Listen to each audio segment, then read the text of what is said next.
कोई भी कार्य प्रारंभ किया जाता है तो सर्वप्रथम मंगल से किया जाता है। बच्चे लोग, आप लोग मंगलाष्टक पढ़ते हो कि नहीं पढ़ते? कभी मंगलाष्टक पढ़ा है आप लोगों ने? मंगलाष्टक इसका नाम है, जिसमें 8 श्लोक हैं। अष्टक 8 श्लोकों का समूह है, इसलिए इसका नाम अष्टक के रूप में है। और इसके पीछे पूर्व में मंगल शब्द जुड़ा है, तो जो मंगल को लाने वाला होता है। मंगम लाति ददाति राति इति वा मंगलम, अर्थात जो सुख को देने वाला है वह मंगल कहलाता है। मम पापम गाल्यति इति मंगलम, जो हमारे पापों को गलाता है सो मंगल कहलाता है। कितने लोग मंगलाष्टक पढ़कर के शुरुआत करते हैं पूजन पद्धति की, अभिषेक पद्धति की। प्रायः सभी लोग बीच में सम्मिलित होते हैं, प्रारंभ से सम्मिलित नहीं होते। आप सबको लगता है ये टाइम वेस्ट हो रहा है, ऐसी प्रतीत होता है ना। हम मंगलाष्टक पढ़ेंगे तो थोड़ा सा समय एक्स्ट्रा चला जाएगा, क्यों ना सीधे हाथ में कलश उठाया जाए और प्रोसेस शुरू कर दी जाए। ये धारणा प्राय सभी लोगों की होती है, तो सर्वप्रथम उस धारणा को बदलना है। ये मंगलाष्टक बहुत पावरफुल स्तुति है, जीवन में मंगल को लाने वाली है। इस मंगलाष्टक का उपयोग मात्र अभिषेक के पूर्व ही नहीं किया जाना चाहिए। इस मंगलाष्टक का प्रयोग हर मांगलिक कार्य के पूर्व में किया जाना चाहिए। चाहे आप लौकिक मांगलिक की बात कर रहे हो अथवा पारलौकिक मांगलिक की बात कर रहे हो, दोनों ही अवस्था में इस मंगलाष्टक का प्रयोग किया जाना चाहिए। जैसे जो बिजनेसमैन है, दुकान खोलते हैं, दुकान खोलने के पहले क्या करते हो आप लोग?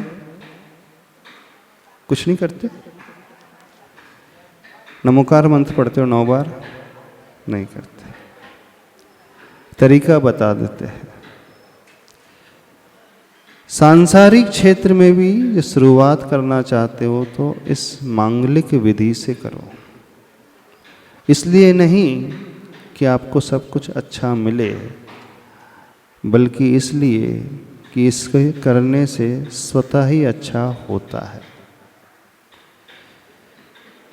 यह सिर्फ अभिषेक के पूर्व की जाने वाली क्रिया नहीं है।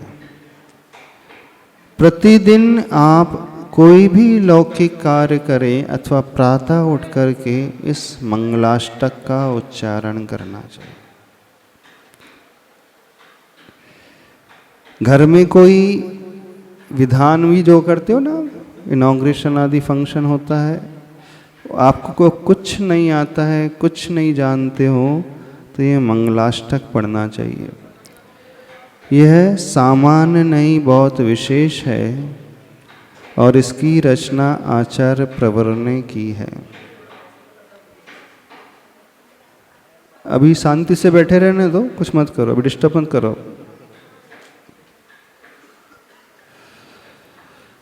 बच्चे लोग भी मंगलाष्टक स्तोत्र पढ़ते हैं? कोई नहीं पढ़ता। तो विधि की शुरुआत इससे होती है।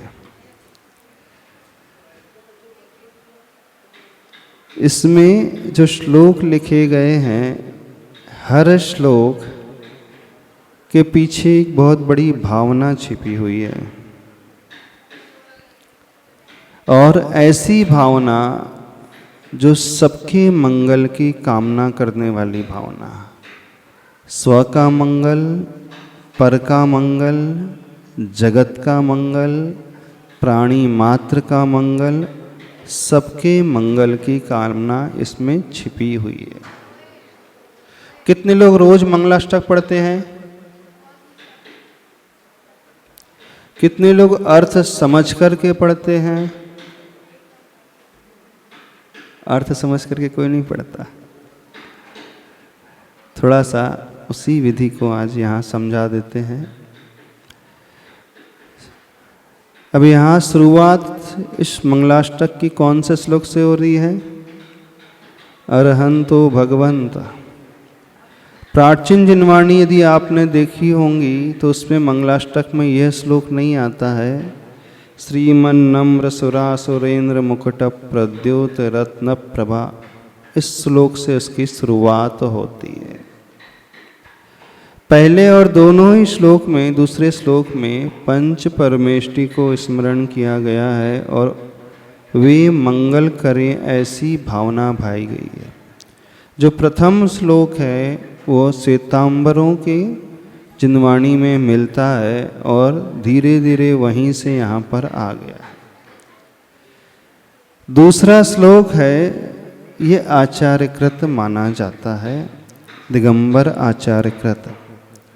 दोनों ही श्लोक का सेम अर्थ है, पर हम यहाँ जो पढ़ने जा रहे हैं, जिसने इनकी रचना की है, यदि वे समीचीन होंगे तो उसका फल भी हमें उस रूप में प्राप्त होगा। तो पहले तो यह समझ लीजिए, अरहंतो भगवंत इंद्र महिता से उच्चारण न करके श्रीमन नम्र सुरा सुरेंद्र मुकुटक इस श्लोक से उच्चारण किया जाना चाहिए। जो आपको कॉपी मिली हुई है उसमें कितने श्लोक लिखे गए मंगलाष्टक में? 9 श्लोक है।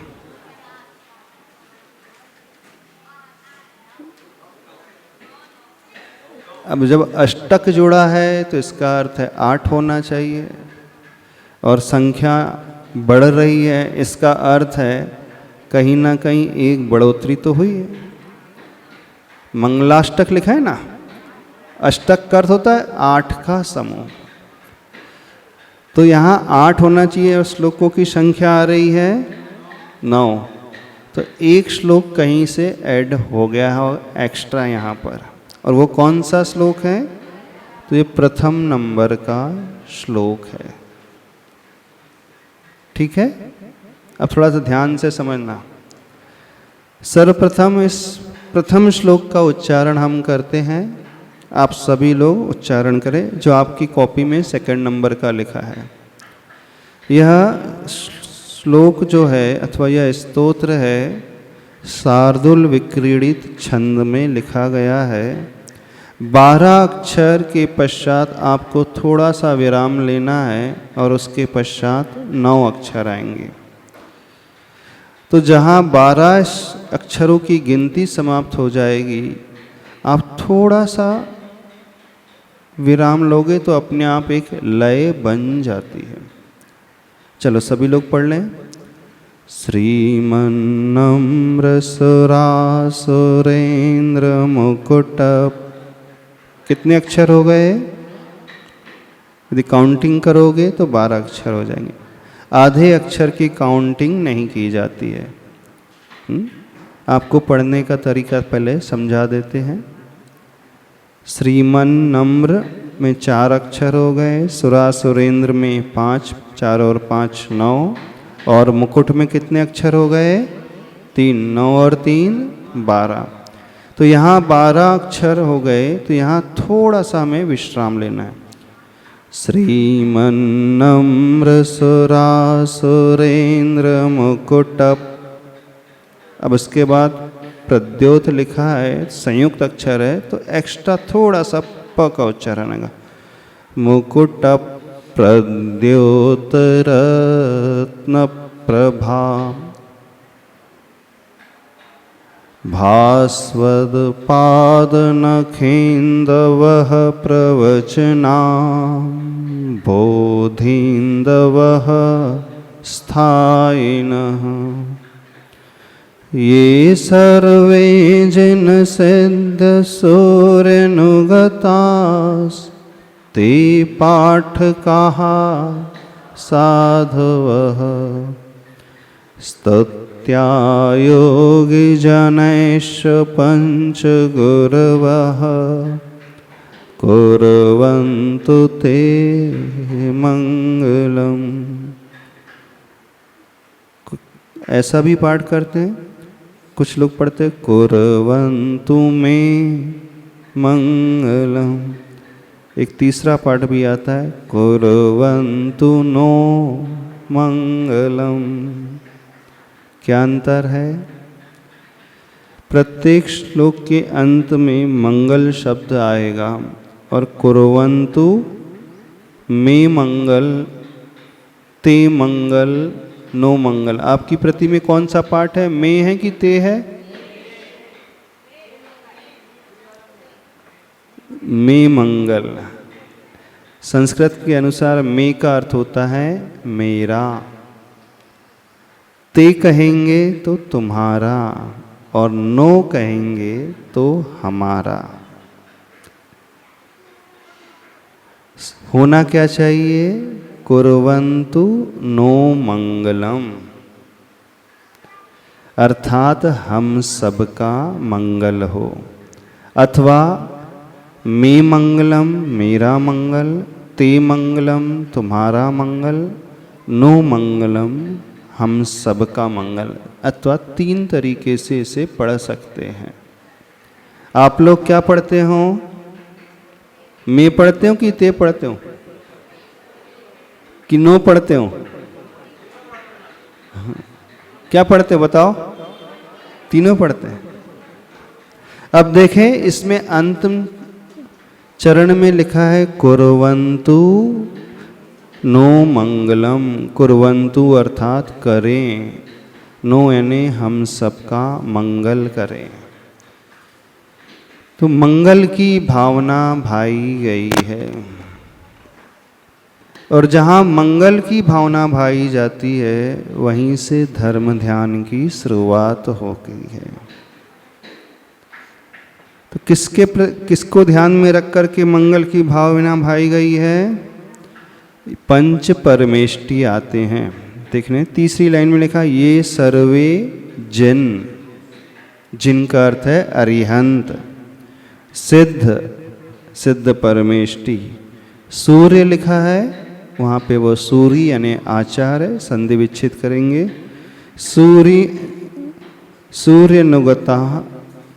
सूर्य अनुगतः ते पाठका, पाठक अर्थ होते हैं उपाध्याय, और साधवा का अर्थ होता है साधु परमेष्टि।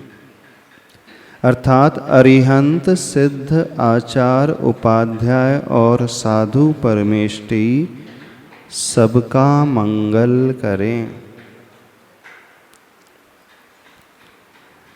सबसे प्रधान जो मांगलिक माने जाते हैं ये पंच परमेष्टि ही मांगलिक माने जाते हैं। अब देखना किस प्रकार के हैं पंच परमेष्टि? स्तुत्या योगी जन हैं, अर्थात जिनकी स्तुति योगी जन भी करते हैं। कौन करते हैं?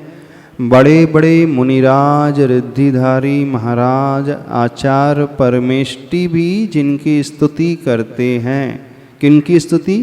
पंच गुरवः, पंच गुरु। पंच गुरु कौन होते हैं? अरिहंत, सिद्ध, आचार्य, उपाध्याय और साधु। इन्हें गुरु भी कहा जाता है, इन्हें भगवान भी कहा जाता है। तो पंच परमेष्टि हो गए।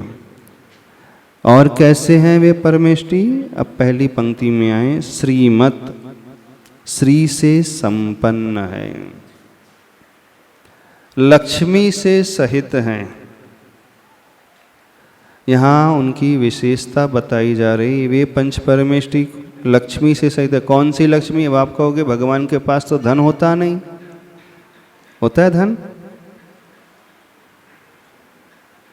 बिल्कुल होता है। अंतरंग धन भी होता है और बहिरंग धन भी होता है। अब ये मूल रूप से श्रावकों के लिए रचा गया है। और श्रावक क्या चाहता है?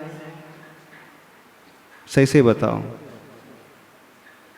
श्री चाहते हो कि नहीं? इस कारण आचार्य भगवान ने शुरुआत ही श्री से की है, क्योंकि जिनके पास जा रहे हैं आप, जिनके पास कामना कर रहे हैं, वे उस गुण से संपन्न हैं कि नहीं, पहले ये देखना होगा। तो वे पंच परमेष्टि श्री संपन्न होते हैं, तभी तो वो देंगे हमें, अथवा तभी तो उनसे मिलेगा। श्रीमत, आप भी किसी के नाम के आगे श्रीमान जोड़ते हैं ना? सभ्यता क्या है श्रीमान जोड़ने की? श्री का अर्थ है लक्ष्मीवान। श्री का उच्चारण होते ही अपने आप में ये मंगल हो जाता है। तो श्रीमत, श्री से जो संपन्न है, नम्र सुर असुरेंद्र, इन भगवान के, इन पंच परमेष्टि के चरणों में कौन नम्रीभूत रहता है? सुर और असुर। सुर का अर्थ होता है देवता और असुर का अर्थ होता है भवनत्रिक आदि जो देव होते हैं, अथवा भवनवासी जो देव होते हैं, उनके भी इंद्र, उनके भी स्वामी उनके चरणों में झुके हुए होते हैं। और झुके हुए वो कैसे झुकते हैं? मुकुट जो पहने हुए हैं, उन मुकुटों से निकलने वाली रत्नों की प्रभा, क्योंकि उनके मुकुटों में रत्न जड़े हुए होते हैं,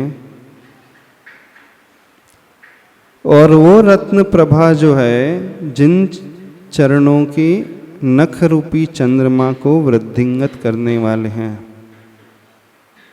अब देखना यहाँ दूसरा अर्थ है, जो देवता लोग जुड़ते हैं, झुकते हैं प्रभु के चरणों में, उनके नाखून इतने कांतिमान होते हैं, मुख्यतः तीर्थंकर भगवान के, उनके नाखूनों की कांति से देवों के, इंद्र के, जो देवेंद्रों के मुकुटों में लगे हुए रत्नों की कांति बढ़ जाती। रत्नों की कांति से नाखून नहीं चमक रहे, नाखूनों की कांति से उनकी रत्नों की शोभा बढ़ती है।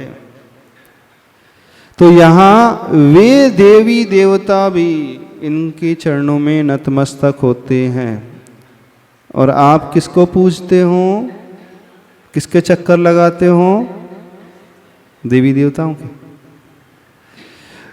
वे सौधर्मेंद्र, सारे नागेंद्र, सारे धर्णेंद्र, सारे पद्मावती, जितने भी हैं, क्षेत्रपाल हैं, रक्षक देव हैं, सारे के सारे कितने होते हैं? मंदिर में लाल लाल पुते रहते हैं ना,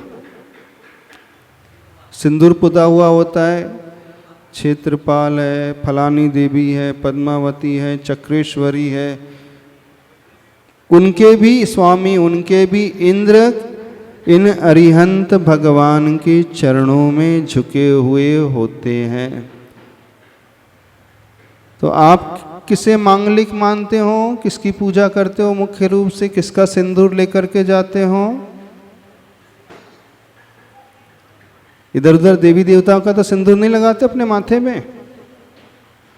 इधर उधर के देवी देवताओं को नहीं पूजना है, अरिहंत भगवान को पूजना है, क्योंकि वे सारे देव इनके भगवान के चरणों में झुके हुए होते हैं। समस्त देव इन्हीं प्रभु को मानने वाले होते हैं। तो उनके मुकुट से निकलने वाली वह कांति, रत्नों की प्रभा, वो उनकी आभा और बढ़ जाती है। क्यों? पाद नख इंदवह, पैरों में लगे हुए नख की कांति से उन देवताओं के रत्नों की कांति बढ़ जाती है। और कैसे हैं? प्रवचन अम्बोधि इंदव स्थायिनी, प्रवचन रूपी समुद्र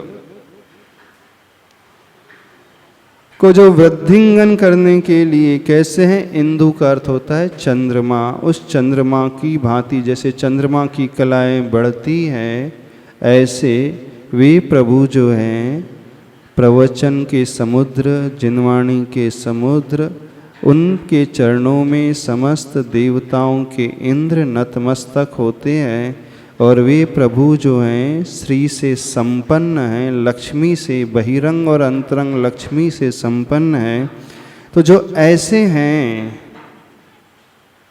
ऐसी महान विभूति को जिन्होंने धारण किया है और योगी भी जिनकी स्तुति करते हैं। किनकी स्तुति कर रहे हैं? जिनेंद्र भगवान की तो करते ही हैं, पंच परमेष्टि की भी स्तुति करते हैं। ते पंच गुरुवः कुर्वन्तु मे मंगलम ते मंगलम नो मंगलम। यहाँ मंगल की भावना भाई जा रही है। तो आप जब भी किसी परेशानी से ग्रसित हों, इधर उधर के चक्कर लगाने की आवश्यकता नहीं है आपको। आप सिर्फ इस मंगलाष्टक स्तोत्र को पढ़ लोगे 9 बार, नमोकार मंत्र पढ़ करके, तो अपने आप सब कुछ मंगल होने लगेगा। आप अपनी दुकान में नारियल में लाल कपड़े में नारियल लपेट करके टांगते हो, नींबू मिर्ची टांगते हो कि नहीं? कितने लोग नींबू मिर्ची टांगते हैं? नींबू मिर्ची है, काली चोटी है, काली हंडी है,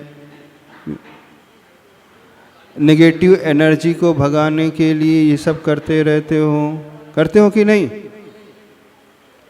जब भी आपको कुछ प्रतिकूल सा लगे, जब भी आपको थोड़ा सा नेगेटिविटी घिर से आप महसूस कर रहे हो कि घिरे हुए हों, एकदम इधर उधर के विचार आ रहे हों, कुछ समझ में नहीं आ रहा है, तो और कुछ नहीं करना है, इस मंगलाष्टक स्तोत्र को पढ़ लो। बिल्कुल पढ़ लो इस मंगलाष्टक स्तोत्र को, कुछ नहीं करना है। एक कायोत्सर्ग करना, 9 बार नमोकार मंत्र पढ़ करके इस मंगलाष्टक स्तोत्र को पढ़ना, अपने आप आपके जीवन में सब कुछ मंगल होना शुरू हो जाएगा। क्योंकि जगत में सबसे ज्यादा पावरफुल यदि कोई है तो वो पंच परमेष्टि है। सबसे ज्यादा पावरफुल मंत्र है तो वो नमोकार मंत्र है। और यहां पर भी शुरुआत उन पंच परमेष्टि से ही की जा रही है। तो जिसके जिह्वा में, जिसके हृदय में ये पंच गुरु आ जाते हैं, उसको कोई भी नेगेटिव शक्ति, कोई दुष्प्रभाव उसके ऊपर नहीं डालने वाली, डाल ही नहीं सकती। तो आप इधर उधर के चक्कर कर लगाते रहते हो, इधर उधर के कार्य करते रहते हो। सबसे कहना है प्रातः काल उठ कर के घर में भी कुछ नहीं आता तो मंगलाष्टक पढ़ना शुरू कर दो, और नहीं तो एक ही श्लोक पढ़ लो, पूरे भी नहीं पढ़ सकते हो तो पहला ही ये वाला श्लोक पढ़ लो तो भी पर्याप्त हो जाएगा। आप लोग कह सकते हैं कि महाराज जी जिनवाणी नहीं रहती, हमें याद नहीं रहता है। एक श्लोक ही याद कर लो, बस ये वाला पहले नंबर का। ये सबसे पावरफुल श्लोक है। इसमें सारी की सारी पॉजिटिव वाइब्रेशंस भरी हुई। इसे पढ़ते ही आसपास की नेगेटिविटी दूर होने लगेगी। कुछ इस प्रकार की शक्ति हैं वह भी दूर होने लगेगी।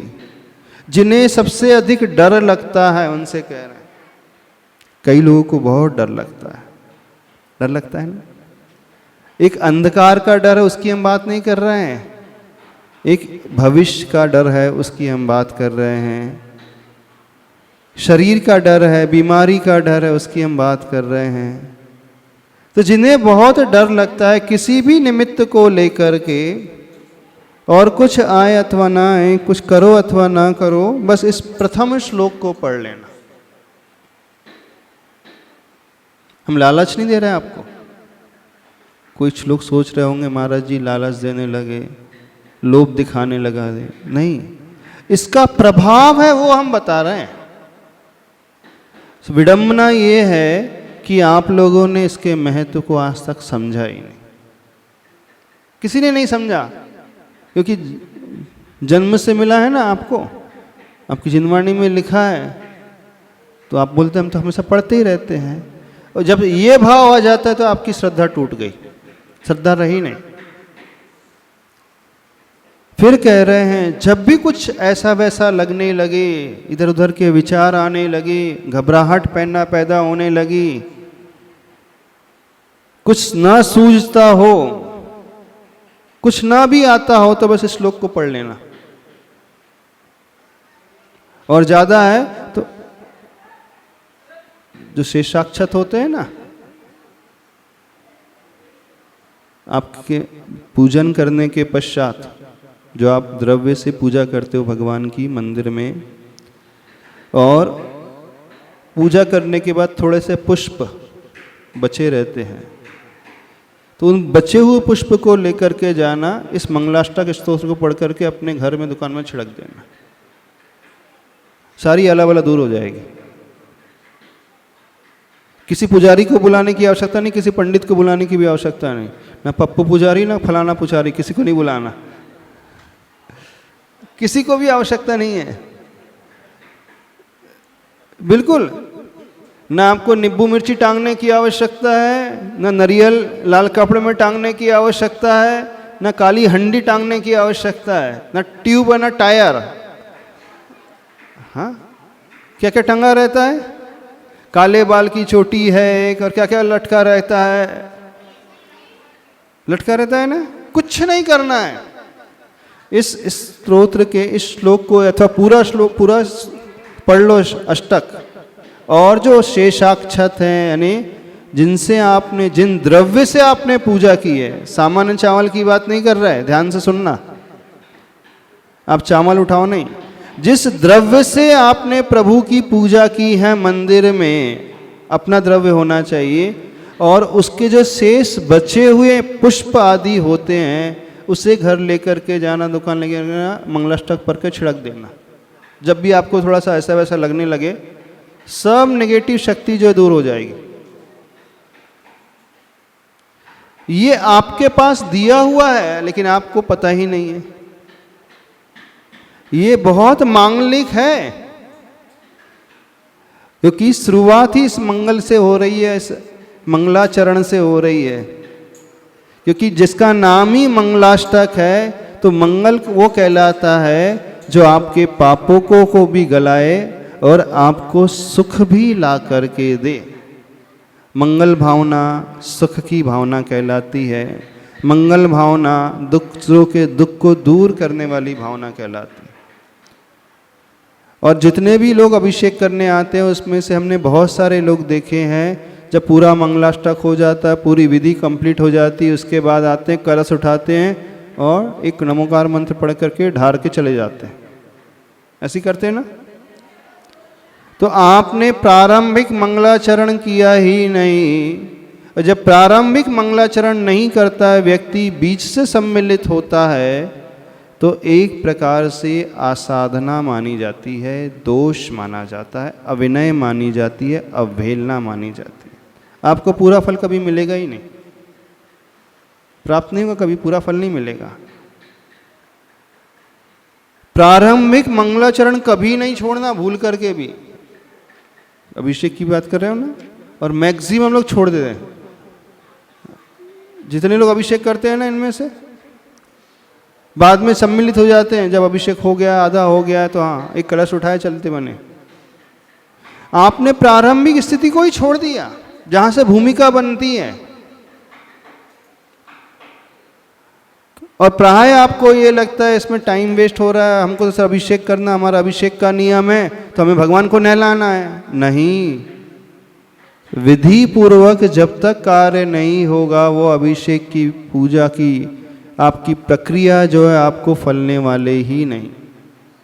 तो इस विधि के महत्व को समझें, और इसका मंगलाचरण अथवा इसकी शुरुआत होती है इस मंगलाष्टक से। वही व्यक्ति सबसे पहले आएगा जिसके हृदय में प्रभु के प्रति एक बहुत गहरा समर्पण का भाव, आस्था का भाव, विनय का भाव होता है। वह कभी मिस नहीं करेगा। और जो सिर्फ रूटीन अपनाता है वह इसको एक्स्ट्रा टाइम बोलेगा टाइम वेस्ट हो रहा है, हमारे पास इतना वक्त तो है नहीं। कितने लोग मंगलाष्टक के पहले आ जाते भगवान के अभिषेक में? अच्छा, महिला वर्ग मंगलाष्टक स्तोत्र पढ़ती है? पढ़ती नहीं होंगी। आप तो विनय पाठ से शुरुआत करते होंगे ना? विनय पाठ से शुरुआत करते हैं सीधे पूजा, मंगलाष्टक से नहीं करते? आपको लगता है तो मंगलाष्टक तो जो अभिषेक करेगा उनका काम है ऐसा पढ़ना? नहीं, ऐसा नहीं है। जैसे अभिषेक करने वाले मंगलाष्टक के पूर्व आकर के सारी प्रक्रिया करते हैं, जिनका अभिषेक का नियम है देखने का, उनसे कहना है यदि आप पूरा फल चाहते हो तो जब मंगलाष्टक शुरू होता उससे पहले पहुंचोगे तो पूरा फल मिलेगा। बस कलश की धारा दिख रही है वो नियम नहीं माना जाएगा। आपका नियम कैसे पूर्ण हो जाता है? हाँ, भगवान के ऊपर धारा पड़ रही है, हमने देख लिया, हमारा नियम पूरा हो गया। वो तो एक नहाने की प्रक्रिया देखी आपने। नियम आपका क्या था? भगवान को नहलाता हुआ देखना है क्या? आपने जो नियम ग्रहण किया है, प्रभु का हम अभिषेक देखेंगे। नहलाना अलग एक्टिविटी होती है और अभिषेक अलग एक्टिविटी होती है। प्राय जितनी भी महिला वर्ग हैं वो नहलाने की क्रिया को देखती हैं। कड़वा सत्य बोल रहे हैं। वो अभिषेक की पूरी प्रक्रिया को नहीं देखती।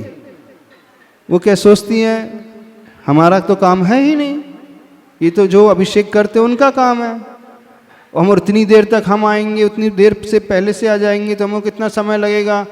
इस कारण हम तो जब अभिषेक की घंटी बजने लगती है, अभिषेक शुरू हो जाता है, तब आते हैं। 90% यही हाल है ना? ज़्यादा होना चाहिए, 99%। और पुरुष वर्ग में भी 80% लोग ऐसे ही हैं। उनने सारी जिम्मेदारी अन्न को दे करके रखी है। बोले अन्य लोग तुम व्यवस्था करके रखना, पूरी थाली लगा करके रखना, पांडुशलक लगा करके रखना, भगवान को विराजमान करके रखना, 4 कलश की स्थापना करके रखना, फिर मैं आ रहा हूँ और अभिषेक करके चले जाऊँगा। क्यों पंकज, ऐसी है ना? हाँ, तो आप लोग सिर्फ भगवान को नहला रहे हो, अभिषेक कर ही नहीं रहे हो। क्योंकि अभिषेक में क्या है? अहोभाव, विनय का भाव, समर्पण का भाव, वो भाव होना चाहिए, तब वो अभिषेक आपको फलने वाला है। अन्यथा वो नहीं फलेगा। थोड़ा पुण्य तो मिलेगा, नो डाउट, ऐसा नहीं कर रहे कि नहीं मिलेगा, लेकिन जितना मिलना चाहिए वो नहीं मिलेगा। एक प्रकार से ये आसाधना मानी जाती है। क्लास शुरू हो गई है और आप बीच में जाकर के बैठो तो आसाधना होती है कि नहीं गुरु की? स्कूल में जब आप बच्चों को भेजते हो, पहला पीरियड स्टार्ट हो गया, 15 मिनट निकल गए, उसके बाद एंट्री कराते हो बच्चों की। हाँ, 7:30 की स्कूल है तो 8 बजे कितने बच्चे स्कूल में जाते हैं? कोई नहीं जाता 8 बजे स्कूल। जितना टाइम है उससे पहले जाते हो कि नहीं? क्यों वहाँ पहले क्यों जाते? वहाँ तो भय के कारण पहले जाते हो, नहीं जाएंगे तो एडमिशन नहीं मिलेगा, एंट्री नहीं मिलेगी, प्रेजेंसी नहीं लगेगी, एब्सेंट लग जाएगी, गेट बंद हो जाता है। अब भगवान आपके तो फ्री फोकट के हैं, बैठे हुए हैं। हम जब भी आएँ तो भगवान को करना धरना है नहीं, हमें ही करना है। हम उठाएं कलश और नहला के चले जाएं। नहलाने से ज़्यादा कुछ नहीं होता। ऐसा तो कई भवों में नहलाया है भगवान को, गिनती नहीं, कई भवों में नहलाया इस प्रकार का। नहलाने की बात है ही नहीं, अभिषेक की बात है। और अभिषेक की जो प्रक्रिया की शुरुआत होती है वो मंगलाष्टक से होती है। और जो पहले आता है इससे उसका समर्पण ज्ञात होता है। अब आप कहो कि महाराज जी हमारे पास इतना टाइम रहता नहीं है, हमें घर गृहस्थी के काम करना है, सब्जी लाना है, बच्चों को तैयार करना है, टिफ़िन पैक करना है, गाड़ी में बैठाना है, वो भी तो हमारी रिस्पॉन्सिबिलिटी है कि नहीं? हम भी मानते रिस्पॉन्सिबिलिटी है। तो उस रिस्पॉन्सिबिलिटी को पूरा करके फिर यहाँ आकर के पूर्ण विधि करो ना। ज़्यादा समय नहीं लगेगा, एक्स्ट्रा 10 मिनट लगेगा, 15 मिनट लगेगा। और प्रश्न 10 से 15 मिनट का है ही नहीं, प्रश्न आपके समर्पण का है। जब ये महत्व ज्ञात होगा तो वह पुण्य की प्राप्ति होगी। ये जितने बैठे हैं ना, हमने से 2-3 लोगों को देखा है, वो सारा काम करेंगे, सारी थाली लगाएंगे, पांडुसला सजाएंगे, सब कुछ करेंगे, भगवान को बैठा लेंगे, सब कर रहेंगे।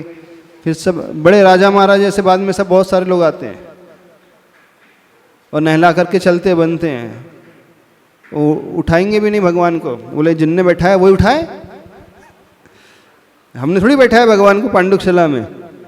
जिनने विराजमान कराया वो उठाएगा, उसकी जिम्मेदारी बनती, तो पुण्य भी उसे मिलेगा। चलन यही है अभी तक, तो बस ऐसे चलता रहेगा और कुछ होगा नहीं। फिर महत्व समझो। तो शुरुआत जो होती है अभिषेक की प्रक्रिया की, वो मंगलाष्टक स्तोत्र से होती है। और यह स्तोत्र मात्र अभिषेक में ही उपयोगी नहीं है, इसका उपयोग हर जगह आप कर सकते हैं, विशेषकर आपके सारे लौकिक कार्य में कर सकते हो। क्योंकि कई लोग हैं, दुकान जब जाते हैं तो ताले के पैर पड़ेंगे, शटर के पैर पड़ेंगे, बाट के पैर पड़ेंगे, कैश काउंटर के पैर पड़ेंगे, है ना? करते हैं कि नहीं? करते हो कि नहीं? मूर्ता भरी हरकतें करते हो। कई लोग और क्या क्या करते पता नहीं। फिर जैसे दीपक जलाएंगे, लाइट जलाएंगे तो एकदम गर्दन झुका लेंगे। ये सारी व्यवस्था जो आई है अन्य हिंदू दर्शन से आई है, उनकी प्रक्रिया में होता है। ये नहीं होना चाहिए। हाँ, मांगलिक करके शुरुआत होना चाहिए। तो हम जैनों के लिए जो मांगलिक बताया, आप लोगों के लिए मांगलिक बताया, मंगलाष्टक पढ़ो ना। आप दुकान में ही पढ़ सकते हैं, बहुत अच्छे से पढ़ सकते हैं। एक कायोत्सर करो, मंगलाष्टक पढ़ो, फिर शुरुआत करो आप। ये सही विधि है, इसमें कोई मिथ्या मान्यता नहीं रहेगी, इसमें कोई आकांक्षा भी नहीं है आपकी कि आप लोभ के कारण। नहीं, हम जो भी शुरुआत कर रहे हैं मांगल करके कर रहे हैं। उन पंच परमेष्टि को अब आगे बताएंगे किस किस को मांगलिक माना है संसार में। सबसे बड़े मांगलिक होते हैं पंच परमेष्टि। अथवा मंगल पाठ पढ़ते हो ना, चत्तारी मंगलम, 4 प्रकार के मंगल हैं। कौन कौन से मंगल हैं? अरिहंता मंगलम, सिद्धा मंगलम, साहू मंगलम, केवली पंडितो धम्म मंगलम। तो उसमें अरिहंत, सिद्ध, साधु वही पंच परमेष्टि। और चूंकि उनका आचरण धर्म से सही, तो धर्म भी उनमें गर्भित हो जाता है। तो पंच परमेष्टि में सारे मांगलिक आ जाते हैं। और यदि कुछ ना भी आए आपको, तो एक और छोटा रास्ता बता देते हैं। नमोकार मंत्र पढ़ना, लेकिन चत्तारी दंडक सहित पढ़ना। नमोकार मंत्र पढ़ा, ऐसो पंच नमो यारो, फिर चत्तारी मंगलम, फिर चत्तारी लोगोत्मा, चत्तारी शरणम पवज्जामि। एक कयोत्सर करके पढ़ लूँगा तो भी चल जाएगा। इसलिए बता रहे हैं, नमोकार मंत्र पूरे पंच परमेष्टि को नमस्कार करने के पश्चात चत्तारी दंडक जो होता है, ये एक मंत्र बन जाता है। जब पंचकल्याणक प्रतिष्ठा होती है ना, मुनि महाराज लोग, आचार्य भगवान जो मंत्र देते हैं, नमोकार मंत्र पूरा नमो हरिहंताणम, नमो सिद्धाणम, नमो हरियाणम, नमो वज्राणम, नमो लोय सवेसावणम, चत्तारी मंगलम, हरिहंत मंगलम, सिद्धा मंगलम, साहु मंगलम, केवली पंडितो धम्मो मंगलम, चत्तारी लोगोत्मा, हरिहंत लोगोत्मा, सिद्ध लोगोत्मा, साहु लोगोत्मा, केवली पंडितो धम्मो लोगोत्मा, चत्तारी शरणम पवज्जामि, अरिहंत शरणम पवज्जामि, सिद्ध शरणम पवज्जामि, साहु शरणम पवज्जामि, केवली पंडितम धम्मम शरणम पवज्जामि। इस मंत्र की जाप पंच कल्याणक प्रतिष्ठा महोत्सव में दी जाती है। इस मंत्र को पढ़ करके सूर्य मंत्र पढ़ा जाता है। तो ये मंत्र अपने आप में बहुत पावरफुल, बस इसमें 2 बीजाक्षर और ऐड हो जाते हैं। तो आपको मंगलाष्टक का श्लोक यह भी नहीं आता हो, पूरा नहीं आता है, तो और कुछ नहीं करना है, नमोकार मंत्र लेकिन पूरा चत्तारी दंडक सहित पढ़ना, एक कायोत्सर करके। फिर आप अपने लौकिक कार्य की शुरुआत कर देना, वो आपके लिए बहुत मंगल हो जाएगा। बहुत अच्छा हो जाएगा। इसमें कोई मिथ्या मान्यता का दोष नहीं लगेगा, लेकिन आप में से प्राय कोई भी इसका प्रयोग नहीं करता। फिर इधर उधर के पंडित के चक्कर लगाते हो, ज्योतिष के चक्कर लगाते हो, हमारे लिए कोई बताओ रास्ता, दुकान नहीं चल रही है, फलाना नहीं हो रहा है, परेशानी आ रही है, वसूली नहीं हो रही है, घर में समस्या बनी है, बीमारियां बनी हैं। आप दिन की शुरुआत कभी मंगल से करते ही नहीं। तो दिन की शुरुआत मंगल से करें, और मंगल परमेष्टि पंच परमेष्टि है। तो यहाँ पर आचार्य प्रवर इस मंगलाष्टक में इस प्रथम श्लोक को लिख रहे हैं। और ये रचना किसकी है? आचार्यों की रचना है मंगलाष्टक, किसी ऐसे व्यक्ति पंडित की रचना नहीं है। तो श्लोक का अर्थ समझ में आया क्या है? श्रीमत नम्र, यानी जो श्री से संपन्न हैं, उनके चरणों में सुर और असुर के इंद्र नम्रीभूत होते हैं, झुकते हैं। और वो कैसे झुकते हैं? चलने दो। जिनके मुकुट आदि में मणियाँ लगी हैं। हाँ, एक बात और कहना है, जब भगवान का अभिषेक करने आओ तो बड़े अच्छे से मुकुट माला पहन करके आना चाहिए।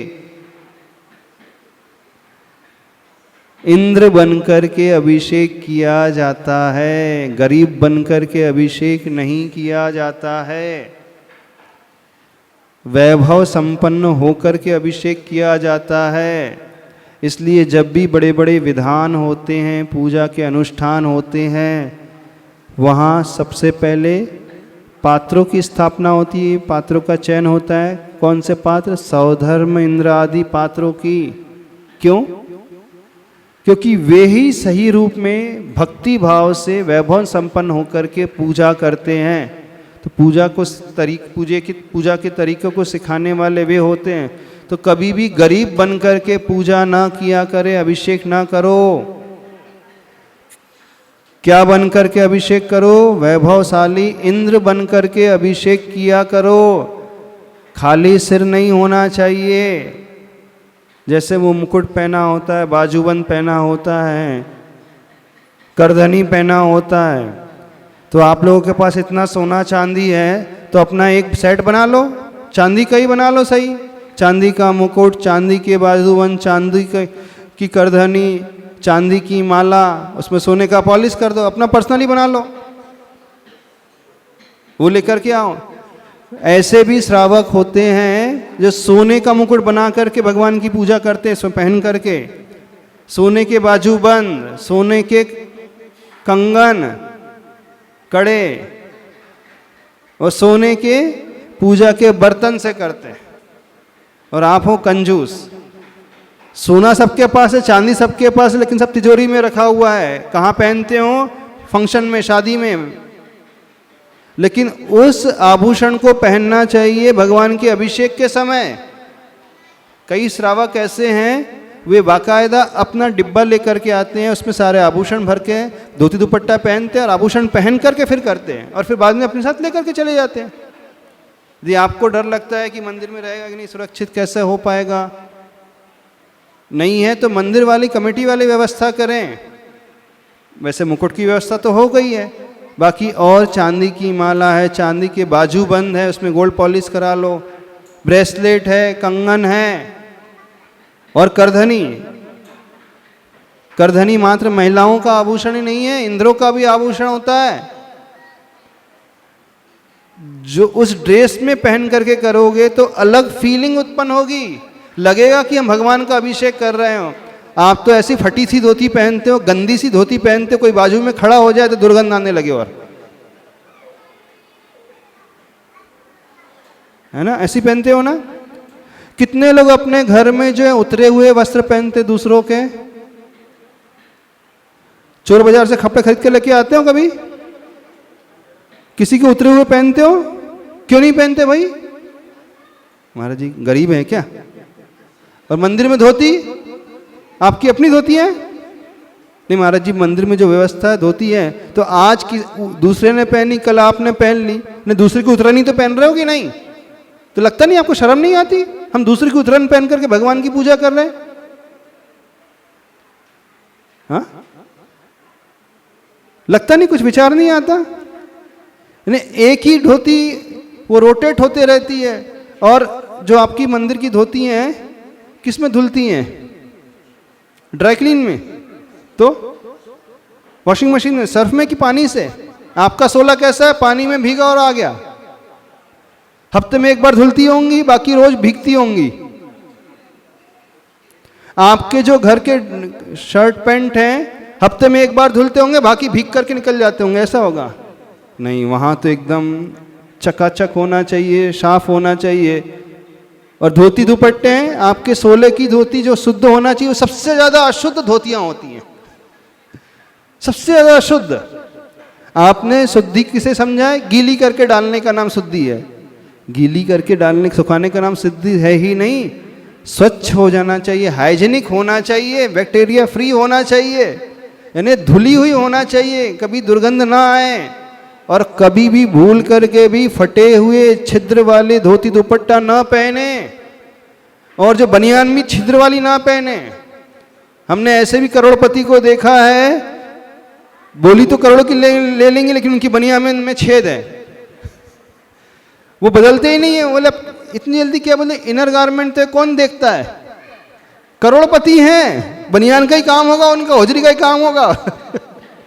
हाँ, होजरी का काम होगा, और उनकी बनियान जो छेद वाली होगी।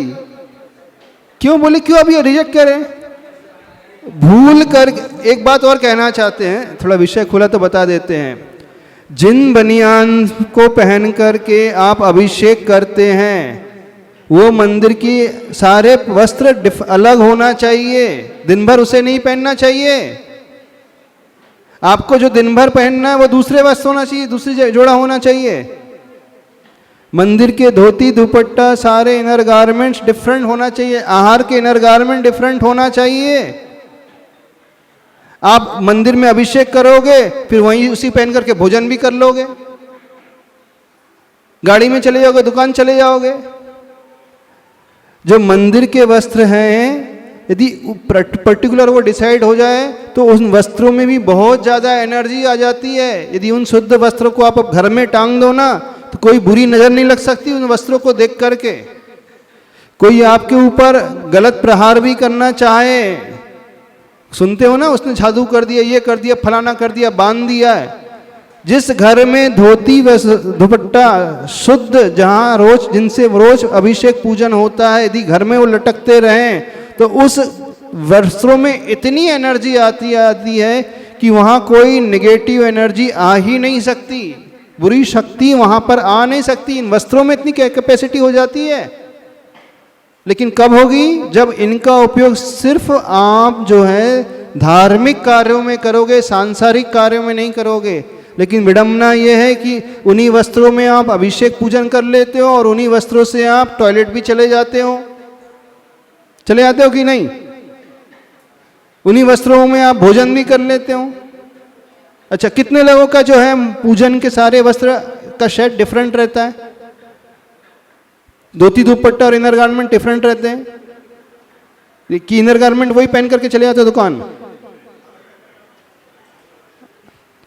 पूजा के वस्त्र अलग होना चाहिए, आहार दान के वस्त्र अलग होना चाहिए, तब वो वस्त्र आपको फलेंगे। प्रश्न वस्त्रों का नहीं है, आपका वो भाव है कि मुझे पूजा करना है, तो इन पूजा के वस्त्रों से मैं दूसरे कार्य कैसे कर सकता हूं। समझ में आ रहा है? नहीं समझ में आ रहा? देखो कैसी गंदी सी धोती दिख रही है, पीली पीली सी। कितनी पुरानी होगी पता नहीं, कितनी पुरानी होगी। और घर में जो शर्ट पैंट पहनते हो, पुराने कभी पहनते नहीं आप। हर महीने नए नए, हर 2-3 महीने में 2-4 जोड़ी खरीदते रहते हो। लेकिन धोती दुपट्टा व्यक्ति जब तक फट नहीं जाते तब तक अलग नहीं करता। जब तक फट ना जाए वो अलग ही नहीं करता है। बाकी शर्ट पैंट है वो बिना फटे अलग कर देता है। नई फैशन में क्या आ रहा है तो वो खरीद लेगा, पुराने पहनेगा नहीं, बोले बहुत हो गया पहन लिया। और धोती दुपट्टे को वो ऐसा इतना घिसट घिसट करके यूज करता है, पूरा वसूल करना है मुझे। ऐसी मानसिकता रहती है कि नहीं? कईयों की ऐसी मानसिकता है। तो होना ये चाहिए कि भूल करके भी मंदिर की धोती दुपट्टा पहनो ही ना।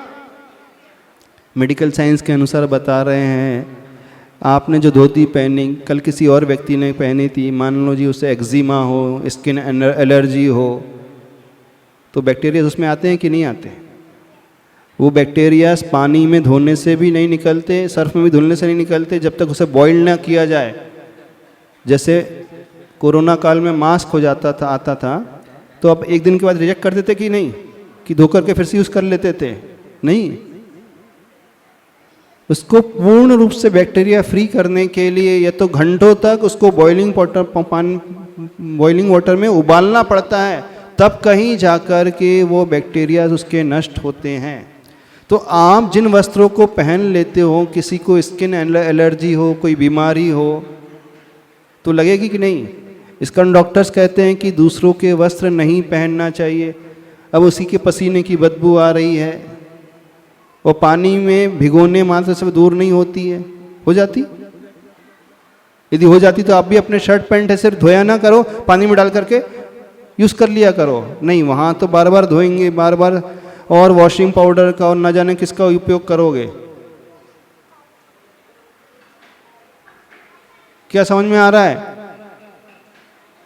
तो कल से नियम बना लेना, अपने धोती दुपट्टे स्वयं अपने हम स्वयं लेकर के आएंगे, उन्हें पहन करके अभिषेक करें, बढ़िया फर्स्ट क्लास। और अहिंसक वस्त्र होना चाहिए, हिंसक नहीं होना चाहिए, ना मटन टेलो वाले नहीं होना चाहिए। जैसे हथकरघा के वस्त्र होते हैं वो अहिंसक वस्त्र माने जाते हैं। आपके जो वस्त्र होते हैं उसमें मटन टेलो यूज़ होता है, तभी उसकी स्ट्रेंथ इतनी मजबूत हो जाती है। चलें, हम क्या बता